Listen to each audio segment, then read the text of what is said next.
সাম্প্রতিক বক্তব্যের প্রতিবাদে নিজ জেলা কিশোরগঞ্জের বিএনপির চেয়ারপারসনের উপদেষ্টা ফজলুর রহমানের ছবিতে গণজুতা নিক্ষেপ কর্মসূচি পালন করেছেন সাধারণ শিক্ষার্থীরা। রোববার সন্ধ্যায় গুরুদয়াল সরকারি কলেজ মাঠে এ কর্মসূচি অনুষ্ঠিত হয়। একই সঙ্গে জেলায় তাকে অবাঞ্ছিত ঘোষণা করা হয়েছে।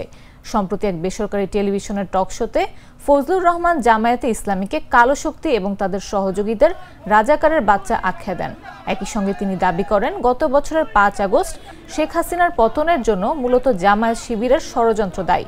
তার এই মন্তব্য কিশোরগঞ্জের শিক্ষার্থীদের ক্ষুব্ধ করে তোলে।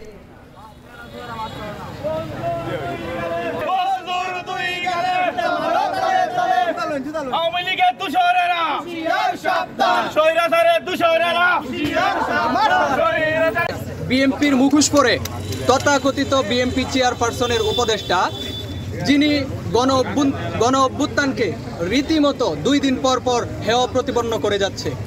আপনারা দেখছেন, কখনো কালো জাদু অথবা কখনো সমন্বয়কদেরকে বান্দির বাচ্চা বলে উনি আখ্যায়িত করছে। সকল দল এটার ক্রেডিট নিতে চাই, তাহলে কি আমি বলবো যে এই আওয়ামী লীগ ছাড়া যারা আছে সকলেই কালো শক্তি?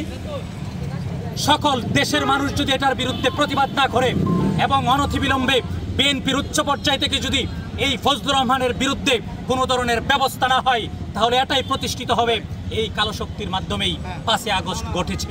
আজকের পর থেকে তাকে কিশোরগঞ্জ অবাঞ্ছিত ঘোষণা করা হলো এবং যদি ওনার বিরুদ্ধে দেখলাম যে শোকজ দিয়েছেন, এর জন্য ধন্যবাদ জানাই বিএনপিকে। তবে আমরা শুধু শোকজেই আমরা শান্ত হচ্ছি না, ওনাকে অবশ্যই বহিষ্কার করতে হবে এবং উনি মুজিববাদী শাবক, এর কোনো এটার কোনো মিথ্যা না, এটা সত্য।